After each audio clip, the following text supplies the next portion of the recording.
Welcome back to my YouTube channel singer study circle पर आपका स्वागत है बच्चों। एक बार मैं फिर अरविंद सिंगर आपके साथ हूँ। समांतर श्रेणी का 5.2 का सवाल नंबर 14 हम लोग सॉल्व करेंगे इस वीडियो में। पहला सवाल है हमारा इस वीडियो का। इसमें क्या बताना है, 10 और 250 के बीच 4 के कितने गुणक हैं, यानी ऐसी कितनी संख्याएं हैं जिसमें 4 का गुणा जाएगा। तो देखिए 10 और 250 के बीच में कह रहा है, तो 10 के आगे वाली संख्या हमें निकालना है जिसमें 4 का भाग जाए। तो 10 के आगे की संख्या कौन सी होगी भैया, 4 तिया 12 हो गई है ना बच्चों, 12 हो गई। फिर कितना हो जाएगा, 4 चौको 16 हो जाएगा। फिर कितना हो जाएगा, 4 पंचे 20 हो जाएगा। डैश डैश ऐसे ही हमें जाना है। और 250 के पहले कौन सा नंबर जो 4 से डिविजिबल है, तो इसके लिए हम क्या करेंगे, देखिए 250 है, इसमें हम 4 का भाग कर देंगे तो आ जाएगा 4 छंग 24 आ जाएगा और 4 दूनी 8 आ जाएगा। तो देखिए यहाँ पर 2 एक्स्ट्रा आ गया, इसमें से 2 कम कर देंगे। इससे स्पष्ट हो गया कि हमारा 50 में कम करेंगे 248 ये अंतिम पद हो जाएगा। ठीक है ना बच्चों। अब देखते हैं क्या हम लोग सॉल्व करेंगे, कितने गुणक हैं निकालेंगे। मान लेंगे माना n गुणक हैं, माना 10 और 250 के बीच कितने गुणक है बच्चों, बीच n गुणक मान लिया। n गुणक होंगे यानी n संख्याएं हैं जो 4 से विभाज्य होंगी, जिनमें भाग जा सकता है। अब देखिए यहाँ पर a कितना है बच्चों, a बराबर 12 है। और डिफरेंस निकालेंगे तो डिफरेंस तो जानते हैं क्या होता है, a2 माइनस a1 होगा, यानी 16 माइनस 12 करेंगे तो आ जाएगा 4 आ जाएगा। ठीक है ना। देखिए हमारा ये अंतिम पद दिखाई दे रहा है, तो ये an ले लेंगे। an equal to formula n a plus n minus 1 into d. तो ये तो बहुत अच्छी तरह से याद हो गया होगा, इतनी आपने पूरी एक्सरसाइज लगा डाली है। अब an का मान हमारे पास कितना बच्चों, 248 है, रख दिया हमने। a कितना है, 12 है। n हमको पता नहीं, यही निकालना है, नंबर हमको निकालना है। डिफरेंस कितना है, 4 है। तो देखिए यहाँ पर क्या है, हम 4 का अंदर गुणा कर दे रहे हैं। तो 4 का जब अंदर गुणा करेंगे तो 12 प्लस 4 का गुणा करेंगे तो 4n माइनस 4 आ गया। ठीक है ना बच्चों। अब देखिए इधर तो ऐसे ही लिखते चले जाएंगे, इधर 12 माइनस 4 करना है तो 8 प्लस 4n आ जाएगा। अब इसके बाद देख रहे हैं पश्चांतर कर दिया जाएगा, चूंकि 8 है तो 8 को ट्रांसफर कर लो बच्चों। क्या हो जाएगा, 248 माइनस 8 इक्वल टू 4n आ जाएगा। ठीक है ना। तो 4n आ जाएगा तो क्या हो जाएगा, यहाँ पर आ जाएगा 240 बराबर 4n आ गया। यहाँ देख रहे हैं n बराबर क्या आ जाएगा बच्चों, आ जाएगा 240 बट्टे 4 आ जाएगा। 4 से इसको भाग कर दिए, 4 छंग 24 यानी 60। तो n कितना आ गया बच्चों, n बराबर आ गया हमारा 60। तो 60 ऐसे गुणक हैं, कितने होंगे, 60 गुणक होंगे। 60 गुणक हैं तो ये इतने हैं जो 4 से डिवाइड होंगे। ठीक है। इस तरह से क्वेश्चन नंबर 14 हमारा सॉल्व हो गया। क्वेश्चन नंबर 15 हम लोग देखते हैं। हाँ, तो 15वां सवाल, n में n के किस मान के लिए बच्चों, n के किस मान के लिए दोनों समांतर श्रेणियां, यहाँ 2 समांतर श्रेणी दी गई है, 63, 65, 67 तथा दूसरी है 3, 10, 17 के 90 पद बराबर है। तो हमें n का मान निकालना है। तो यहाँ पर दोनों श्रेणियों को हमें लिखना है। पहली श्रेणी हमारी कौन सी है, पहली समांतर श्रेणी बच्चों ये है हमारी 63, 65, 67 डैश डैश। देखिए यहाँ पर प्रथम पद क्या है, इसको हम a1 ले ले रहे हैं। ठीक है ना। ये 2 श्रेणियां हैं, इसको d1 ले रहे हैं। d1 बराबर क्या आ जाएगा, a2 माइनस a1 मतलब 65 माइनस 63 कर देंगे तो ये आ जाएगा आपका 2 डिफरेंस हो गया। ठीक है ना बच्चों। तो इसका nवां पद निकालेंगे तो इसका an क्या होगा, a1 plus n minus 1 d1 हो गया बच्चों। ठीक है। तो an हमारा आ गया, a1 है 63 प्लस n माइनस 1 और d1 हमारा है 2। लोग अंदर गुणा कर दीजिए, देखिए क्या आ गया, 63 प्लस 2n माइनस 2 आ गया। तो माइनस 2 63 से चला जाएगा, कितना आ जाएगा, 61 प्लस 2n। ये हमारा पहली श्रेणी का nवां पद है। समीकरण नंबर 1 आ गया। इसी प्रकार क्या करेंगे, हम दूसरी श्रेणी का n वां पद निकालेंगे। तो उसका दूसरी श्रेणी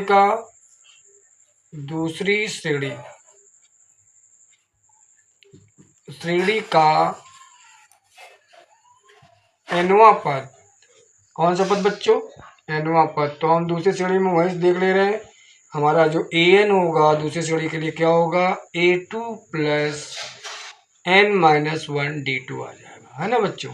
तो यहाँ दूसरी श्रेणी पर जाइए, देखिए पहला पद क्या 3 है, तो यहाँ 3 रख दो, और n हमें पता नहीं निकालना है, n-1, वहाँ पर डिफरेंस 10 से 3 जाएगा, आ जाएगा 7। आप वैसे निकाल लेंगे, ठीक है, निकाल के रखना तो सही बेटर रहेगा आपके लिए। हमने डाइवर्ट कर लिया, पहला पद 3 था और डिफरेंस 10 - 3 7 हो गया। तो यहाँ गुणा कर देंगे, 3 + 7 n-7 आ गया। अब देखिए यहाँ पर क्या हो जाएगा, 7n 7 से 3 चला जाएगा, -4 आ गया। तो इस श्रेणी के लिए n क्या हो जाएगा, समीकरण 2 हो गया। प्रश्न से क्या है, प्रश्न से दोनों nवें पद बराबर, यानी nवें पद क्या है, बराबर है। तो बराबर कर दो बच्चों, जब बराबर है तो इनको बराबर करो।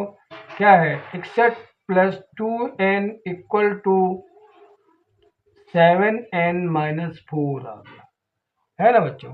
तो देखिए यहाँ पर आप पश्चांतर कर दीजिए, यहाँ पर 2n है, 7n जब इधर से लेके आएंगे तो -7n हो जाएगा, और यहाँ पर -4 है और 61 उधर लेके जाएंगे तो -61 हो जाएगा। तो 7n से 2n जाएगा तो -5n आ जाएगा, और यहाँ पर -65 आ जाएगा। तो n = कितना हो जाएगा, -65 अपान -5 आ जाएगा। -5 से काट देंगे, इजी करेंगे, 13 आ जाएगा। n बराबर 5 × 5 5 × 15, यानी 13 आ गया। nवां पद कौन सा होगा, 13, यानी 13वां पद आपका n का मान जो होगा वो 13। 16 सवाल देखिए हमारा 5.2 का, वह एपी ज्ञात करना है, यानी हमको अर्थमेटिक प्रोग्रेशन ज्ञात करना, श्रेणी बनानी है जिसका तीसरा पद 16 है और 7वां पद 5वें पद से 12 अधिक है। तो आप तो जानते हैं, पहले बताया कि किसी भी श्रेणी को बनाने के लिए हमें ए और डी यानी प्रथम पद और सार्वधातुक चाहिए। तो जो कंडीशंस दी है, इन कंडीशन से हम लोग हल करेंगे। तीसरा पद 16 है, तो तीसरा पद होता है a3 = 16 लिख देंगे, और a3 को हम लिख सकते हैं a + 2d = 16 आ गया। तो इस तरह से पहला समीकरण हमका बन गया, ठीक है, हमारा बना। इसके बाद देखिए क्या कह रहा है कि तथा 7वां पद यानी a7 5वें पद से 12 ज़्यादा है। तो 5वें पद से 12 ज़्यादा है, तो 5वें पद में 12 जोड़ेंगे तो बराबर हो जाएगा। 7वां पद 5वें पद से 12 ज़्यादा है, यानी ये ज़्यादा था तो हमने इधर जोड़ा, ये इक्वल हो गया। इसके बाद a7 को हम लिख सकते हैं a + 6d लिख सकते हैं बच्चों, और इसको लिख सकते हैं a + 4d लिख सकते हैं, = 12 आ गया। तो यहाँ पर देखिए a, हाँ तो बच्चों क्या कह रहा है, इसका a7 यानी 7वां पद 5वें पद से 12 ज़्यादा, तो हमने स्टेप लिख दिया है। अब ये 7वां पद क्या होगा, a + 6d होगा, और ये क्या होगा, a + 4d होगा, और +12 हो गया, है ना बच्चों। तो देखिए अगर राइट हैंड लेफ्ट हैंड में कोई पद अगर समान है, चिन्ह इक्वल है, तो उसको काटा जा सकता है, क्योंकि a इधर आएगा -a हो जाएगा, तो ये यहाँ पे हमने कट कर दिया है। तो आ गया 6d, और 4d को हम ट्रांसफ़र कर देंगे, अगले स्टेप में कर लेते हैं। 4d + 12 है, तो इसमें हम ट्रांसफ़र कर देंगे, तो क्या हो जाएगा, 6d - 4d = 12 आ जाएगा। तो 6d से 4d जाएगा, कितना बच्चों आ जाएगा, 2d आ जाएगा, 2d = 12 आ जाएगा। तो d = कितना हो गया, 12/2 हो जाएगा, और d का मान निकल आएगा 6, 2 × 12। इस तरह से d का मान हमारा मिल गया है। d का मान समीकरण 1 में रख देंगे। d का मान क्या रखना है, समीकरण 1 में रख देना, 1 में रख देते हैं, 1 में रखने पर। तो समीकरण हमारा 1 क्या है, 1 था a + 2d = 16 है, तो ठीक है। तो यहाँ पर d का मान रख दीजिए, a + 2 × 6 = 16 आ गया। तो यहाँ पर क्या हो जाएगा, a प्लस पहले गुणा कर देंगे, 6 दूनी 12 बराबर आ गया 16। यहाँ पर पश्चांतर करना पड़ेगा, 12 को ट्रांसफर करो उधर, तो कितना आ जाएगा बच्चों, 16 - 12 आ जाएगा। ठीक है ना। तो ए इक्वल टू क्या आ जाएगा, 16 से 12 जाएगा 4 आ जाएगा। तो आप देख रहे हो हमारे पास ए भी आ गया और डी भी आ गया।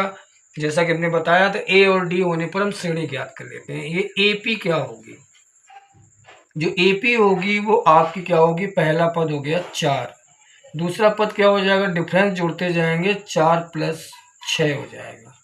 ठीक है, तीसरा निकालना होगा तो 4 प्लस 6 ऐसे डिफरेंस हम जोड़ते चले जाएंगे तो हमारी श्रेणी आ जाएगी 4 10 16 डैश डैश। तो इस प्रकार से ये हमारा आंसर आ गया, हमने श्रेणी निकाल ली है। अब नेक्स्ट क्वेश्चन को हम करेंगे, क्वेश्चन नंबर 70। तो बच्चों 17वां सवाल देखिए, थोड़ा अलग सवाल है। क्या है, एपी है ये 3 8 13 253 में अंतिम पद से 20वां पद निकालना है। अभी तक हम लोग प्रारंभ वाले पद से निकालते थे, अब अंतिम पद से निकालना है। तो यहाँ पर हमारा प्रारंभिक पद a बराबर 3 है और डिफरेंस कितना हो जाएगा, 8 माइनस 3 कर देंगे तो आ जाएगा 5 आ जाएगा। अंतिम पद यहाँ पर हमने l ले लिया, l कितना है 253 है। ठीक है, तो इधर से श्रेणी को लेना है तो माइनस उल्टी तरफ चलना पड़ रहा है। तो लिख देंगे, हमें कौन सा निकालना है बच्चों, अंत से कौन सा nवां पद का फार्मूला लगेगा। ये फार्मूला नया है तो इसको याद कर लीजिए। अंत से हम rवां पद मान लेते हैं इसको, rवां पद जो होगा वो l minus n minus 1 into D होगा। ठीक है, तो r की जगह पर हमारा 20 लिख देंगे तो अंत से क्या हो जाएगा बच्चों, 20वां पद निकालना है। यानी श्रेणी में उल्टी तरफ चलना है, इधर से इधर आना है, इसलिए हमने माइनस लगाया यहाँ पर। तो l की जगह पर हमारा आ जाएगा कितना है, 253 बच्चों, और यहाँ पर n हमारा कितना है, 20 है। हाँ, तो l हमने क्या रखा बच्चों, 253 रखा है, माइनस n कितना है, n की जगह पर हम r लेंगे क्योंकि हम rवां पद ले रहे हैं। तो r हमारा 20 है, तो 20 माइनस 1 डिफरेंस कितना बच्चों आया, 5 आया था। ठीक है ना, तो ये आ जाएगा 253 आ गया और माइनस ये आ जाएगा 19, 20 से बन गया 19 यानी 5 आ गया। तो 19 बना 95 हो जाएगा। ठीक है बच्चों, 19 5 जा 95 हो जाएगा। नहीं आता तो 5 की टेबल तो आती होगी, 5 में 45, 5 के 5 4 9, 95 आ गया है ना बच्चों। आप लोग वैसे बहुत बुद्धिमान है तो हम ऐसे मजाक कर रहे हैं आपसे, आप लोग आसानी से कर सकते हैं। लेकिन माइनस हो जाएगा, 13 से करेंगे, 8 5 13 8 आ गया, यहाँ 4 आया, 14 से 9 गया, 9 5 14 5 आ गया। और यहाँ से हम लोगों ने लिया था तो कैरी किया था 158, कितना आ गया, 158 होगा आपका अंत से 20वां पद। यानी यहाँ से 20वां पद अगर लाएंगे तो 158 होगा। यही हमारा आंसर हो गया। देखिए हमारा ये 158 आ गया है। अब हमारा जो है इस वीडियो में विराम लेते हैं हम लोग, और आशा करते हैं कि आप लोग इसको ध्यान से देखिए और अपने दोस्तों को भी शेयर कीजिए, और चैनल को अभी तक सब्सक्राइब नहीं किया है तो उसको कर दीजिए, वीडियो को लाइक कर दीजिए। और तब तक के लिए मस्त रहिए और स्वस्थ रहिए। जय हिंद बच्चों। ठीक।